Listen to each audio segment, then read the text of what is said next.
Saudara, Bank Indonesia terus memperkuat respons bauran kebijakan untuk menjaga stabilitas dan mendorong pertumbuhan. Nah, selain mempertahankan suku bunga 5,75% di rapat Dewan Gubernur Juli kemarin, Bank Indonesia juga memperkuat stimulus kebijakan makro prudensial. Nah, untuk mendorong pertumbuhan kredit, pembiayaan perbankan melalui implementasi kebijakan insentif likuiditas makro prudensial. Sebenarnya apa saja fokus dari kebijakan ini? Pagi ini Kompas Bisnis sudah bersama Kepala Departemen Kebijakan Makro Prudensial Bank Indonesia, Solikin M. Juhro. Pak Solikin, halo, selamat pagi Pak. Selamat pagi Mbak Paskalis dan Pirsawan dimanapun berada. Selamat pagi. Oke, Salam Pak, sehat. sebelum kita bicara lebih detail lagi soal kebijakan BI, tentunya kita pengen tahu dulu sebenarnya BI ini pasti kan punya asesmen ya Pak. Nah, secara umum asesmen terbaru BI terhadap perkembangan sektor keuangan baik dari sisi ketahanan seperti likuiditas itu bagaimana Pak? Oke, begini. Dalam situasi yang penuh tantangan seperti saat ini ya, juga sejalan dengan perekonomian kita yang kita syukuri tumbuh kuat, ketahanan sistem keuangan kita khususnya dari sisi perbankan itu juga terjaga dengan baik. Ada 3 indikator kalau kita lihat. Pertama dari sisi likuiditas, permodalan dan juga risiko kredit. Kalau kita lihat dari sisi likuiditas ini perbankan masih tetap longgar sehingga memang ini berpotensi untuk mendorong berlanjutnya peningkatan kredit atau pembiayaan. Kalau kita lihat dari rasio alat likuid terhadap dana pihak ketiga ini sangat tinggi, sekitar 26,7% pada bulan Juni ini. Nah, ini tentunya hal yang sangat positif. Dari sisi permodalan juga seperti itu. Kita melihat sangat kuat permodalan perbankan saat ini. Kalau kita lihat dari sisi rasio kecukupan modal ya atau capital adequacy ratio sebesar 26,1 ini juga cukup kuat gitu. Sementara kalau kita lihat dari risiko kredit ini juga tetap terkendali. Kita lihat non performing loan ya NPL ini juga rendah sekitar 2,5%.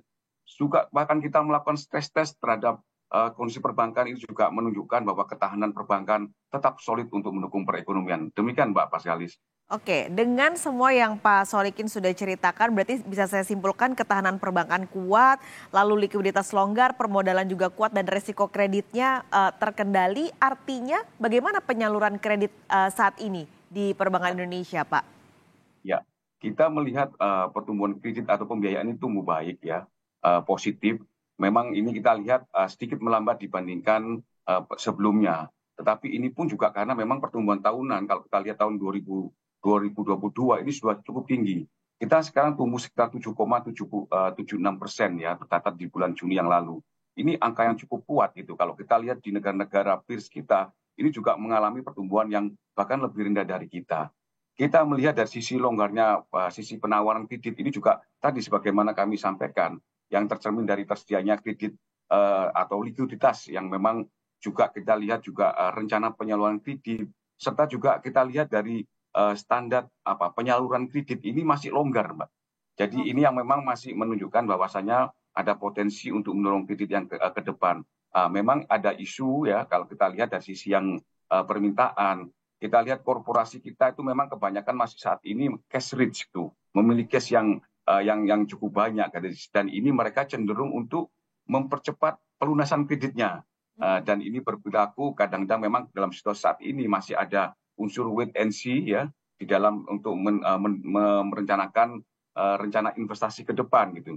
Sehingga memang ini sedikit mempengaruhi perkembangan dana pihak ketiga yang rada melambat gitu. Tapi kita melihat secara keseluruhan kredit perbankan ini cukup tumbuh kuat ya, sekitar hampir 8% ya. Dan ini juga kalau kita lakukan diskusi pembicaraan dengan perbankan, mereka cukup optimis untuk bisa mencapai RBB-nya gitu ya, untuk pencapaian di tahun ini sekitar 9%, 10% begitu. Demikian Mbak Pascal. Dengan target masih optimis perbankan 9-10% di akhir tahun, tadi juga penyaluran kredit masih longgar. Nah, ada nggak sih Pak yang dilakukan Bank Indonesia untuk merangsang ini pertumbuhan kredit bisa bergerak, lalu juga kondisi likuiditas yang tadi Pak Solikin sudah ceritakan. Adakah kebijakan-kebijakan yang diputuskan dan ditetapkan dalam RDG Juli kemarin Pak?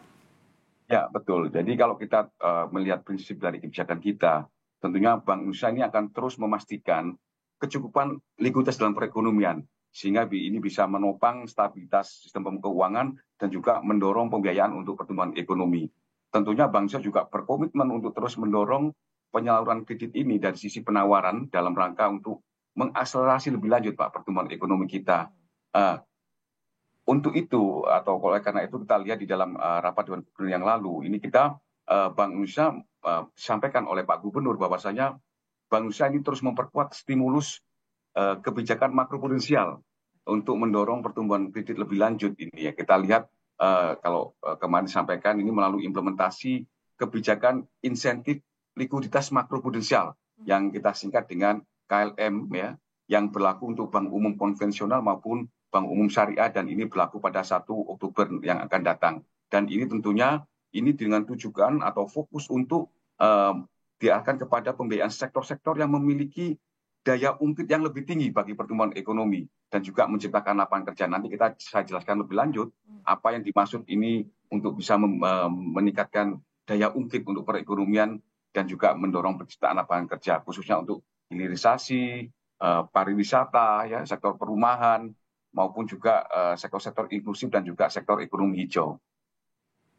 Ini berarti sektor-sektor tadi tentunya yang sangat erat dengan masyarakat, dengan bertambahnya lapangan kerja. Yang penting juga adalah bagaimana memastikan bahwa KLM ini bisa berjalan optimal. Nah, apa yang akan dilakukan BI? Pak Solikin jangan dijawab dulu, kita akan jeda sejenak. Kompas Bisnis akan segera kembali.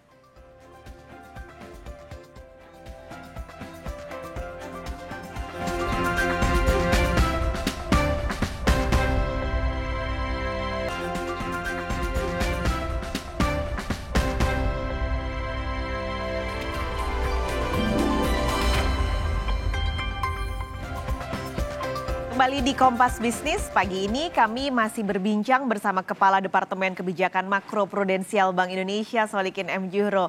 Pak Solikin, tadi kan sudah banyak cerita nih soal kondisi keuangan, kondisi kredit, dana pihak ketiga seperti apa. Nah, salah satu yang dilakukan BI untuk memperkuat stimulus kebijakan makroprudensial ini adalah melalui insentif kebijakan. Tadi Pak Solikin sudah kasih hint-hintnya sedikit, apa aja sebenarnya sektornya, lalu pemberiannya seperti apa. Nah, boleh diceritain lebih dalam nih Pak, sebenarnya ruang lingkup pemberian insentif ini apa saja, bagaimana dan siapa saja yang bisa mendapatkan? Oke. Tadi saya sampaikan kebijakan insentif likuiditas makroprudensial atau KLM yang berlaku 1 Oktober.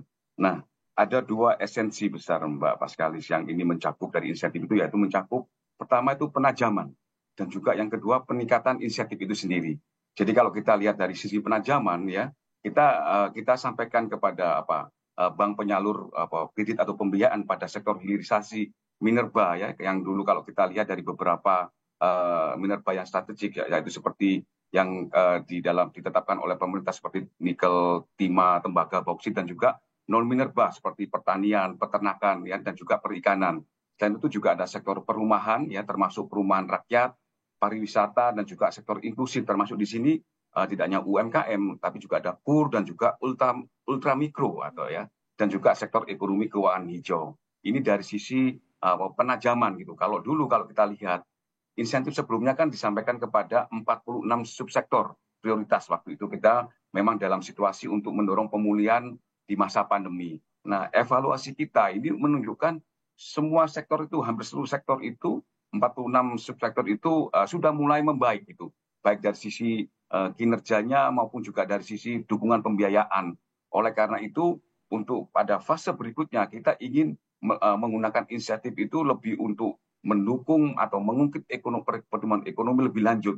Makanya tadi disampaikan kepada sektor-sektor yang bisa memberikan daya dorong pertumbuhan ekonomi atau daya ungkit dan memiliki value added yang tinggi, memiliki keterkaitan linkage antar sektor, baik itu backward maupun forward, sehingga di sini tadi saya sampaikan ini bisa untuk mendorong pertumbuhan ekonomi yang berkelanjutan dan juga tentunya ini juga menciptakan istilahnya lapangan kerja dan juga kesejahteraan secara luas. Ini sesuai dengan mandat Bank Indonesia di dalam undang-undang undang-undang PPSK istilahnya pengembangan penguatan sistem keuangan yang baru.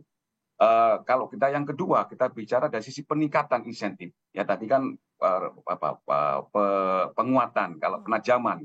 Kalau yang kedua ini adalah peningkatan. Jadi kalau dulu insentifnya itu ada sekitar 2,8% maksimal ya. Ini ditingkatkan menjadi sekitar 4%, Mbak.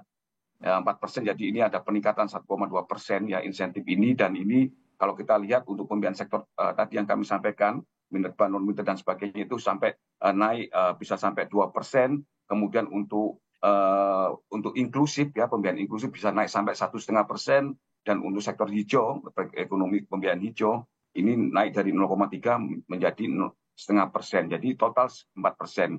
Dan ini dilakukan kalau memang itu perbankan bisa mengoptimalkan itu insentif itu, maka bisa mengurangi giro di Bank Indonesia yang memang itu ada di dalam rangka pelaksanaan kewajiban giro wajib minimum yang saat ini ada 9%. Itu demikian, Mbak. Oke, ini kan berarti sektornya juga ditajamkan, begitu juga dengan ada sektor ultramikro masuk, hitungannya ada peningkatan 4% untuk insentif. Berarti apakah BI sebenarnya sudah ngitung, Pak Solikin, dampak dari pemberian insentif ini seberapa besar sih untuk mendorong dan merangsang pertumbuhan kredit? Iya, kalau dampak memang sudah kita perhitungkan, Mbak. Memang kita melihat ini untuk memberikan stimulus ini memang untuk mendorong penyaluran kredit. Dengan langkah ini diharapkan ruang atau kapasitas pemberian kredit semakin besar. Nah, kita hitungan kita ya, dari kalau kita lihat dari beberapa bank itu ada lebih dari 120-an bank ya.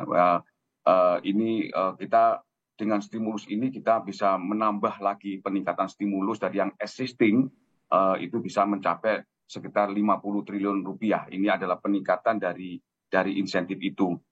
Dan ini tentunya akan memberikan ruang untuk pertumbuhan kredit lebih lanjut ya, bisa sehingga lebih tinggi lagi, sehingga memang nanti diharapkan bisa pencapaian target pertumbuhan itu akan lebih tinggi. Seperti itu, Mbak. Oke, 50 triliun angka yang besar untuk perbankan yang saat ini tentunya akan terbantu dengan kebijakan yang dilakukan oleh BI. Ini membantu. Itu adalah toppingnya, misalnya peningkatan dibandingkan stimulus yang sudah ada gitu. Ya kan, kalau selama ini kan ruang stimulus kan sekitar 108 triliun rupiah. Nah, ini dengan kebijakan yang baru ini bisa naik lagi menjadi 158,6 triliun, sehingga memang ada tambahan sekitar 50 triliun rupiah. Demikian, Mbak. Ini berarti membantu perbankan, tapi juga di sisi lain tadi membantu sektor-sektor yang sudah dilirik oleh Bank Indonesia. Nah, yang juga tidak kalah penting, Pak Solikin, bagaimana memastikan supaya apa yang sudah dirancang oleh Bank Indonesia, yang dihitung oleh Bank Indonesia ada penambahan stimulus ini, atau penambahan stimulus untuk perbankan ini benar-benar bisa berjalan optimal dan juga efektif, Pak?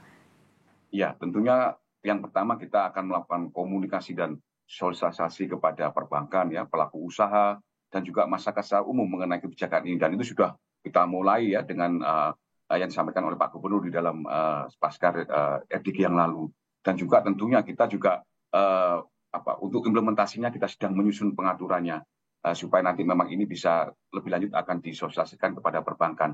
Nah, yang tidak kalah penting ini adalah kita memperkuat sinergi atau koordinasi dengan otoritas terkait ya, terutama di sini pemerintah, juga kementerian atau lembaga seperti OJK, karena memang di sini yang kita lakukan adalah memberikan insentif ini lebih mendorong sisi penawaran gitu. Nah, sementara koordinasi itu kita perlukan untuk bisa memberikan stimulan kepada sisi permintaan gitu. Ini yang menjadi langkah yang strategik, Mbak, karena memang beberapa sektor itu memang harus didorong di jumpstart permintaannya supaya nanti ruang yang kita ciptakan ini juga bisa dilaksanakan. Nah, itu kita dorong dengan koordinasi dan sinergi yang kuat.